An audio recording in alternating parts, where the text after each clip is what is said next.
love this country, and so do you, and so does John McCain. The men and women who serve in our battlefields may be Democrats and Republicans and independents, but they have fought together and bled together, and some died together under the same proud flag. They have not served a red America or a blue America. They have served the United States of America.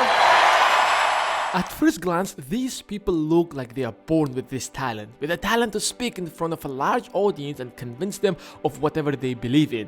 They speak with such an energy that it grabs the attention of everyone. But the reality about public speaking is that it's nothing but a skill like any other skill. It has its own rules and principles, and anyone can learn to speak like them and even exceed them.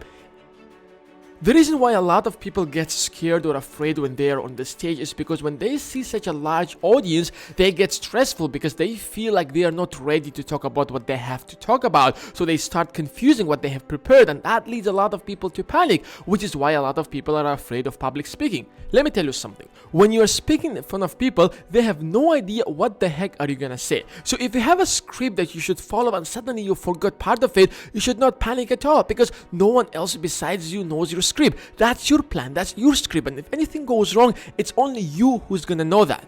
Whatever you're gonna say on the stage, that's what the people are gonna think that you have prepared for them. So if you ignore what went wrong, it will be as if nothing went wrong.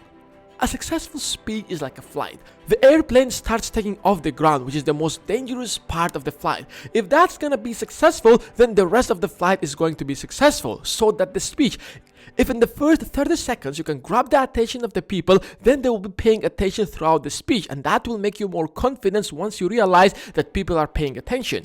And these 30 seconds are so crucial that even YouTube algorithm is based on it. If you click on a video and watch less than 30 seconds of it, YouTube will not consider it as a view.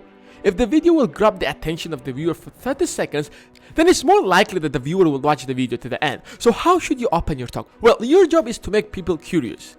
You can start with a story. You know when you watch a series and each episode ends at a very crucial point that it freaks you out to a point that you can't wait until next week to know what the heck is gonna happen. So when you start with the story, in the first 30 seconds, you try to make them curious so that they want to know the rest of the story. So that's how you make audience to keep paying attention. But that's only one way to do it. Another way is to start with a strange fact that most people don't really know and sounds very interesting. If you're gonna talk about deep web, for example, you can start like this. Did you know that you can buy nukes through deep web? Yes, I mean it. Nuclear weapons, the cause of many international problems. Then you start talking about what is deep web, how it works, and whatever you wanna say about it.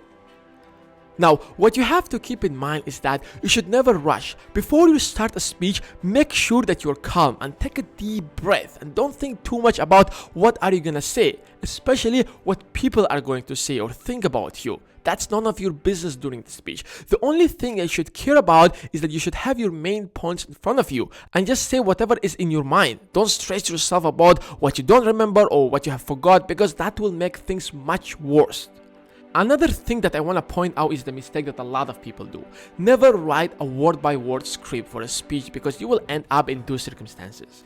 Either you will be reading from that script and be boring that no one will listen to you, or you will just get confused, because if you are talking and not constantly looking at the script, there will be a high chance for you to get confused. The easiest and simplest way is to write main points, a sentence that will remind you of whatever you have to talk about. So if you are going to talk about 5 main points, write 5 sentences that will summarize all that 5 points, and you can add whatever you think is necessary. Let's go back to our flight example. The second most dangerous part of the flight is the landing. And the speech is no different. The last words are the ones that are going to stick in the minds of the people. So whatever message you try to deliver through your speech, you have to conclude it in a short, simple way that it sticks with people. If you have tried any of these ideas before, let me know in the comments below. And of course, if you have any experience with public speaking, share it.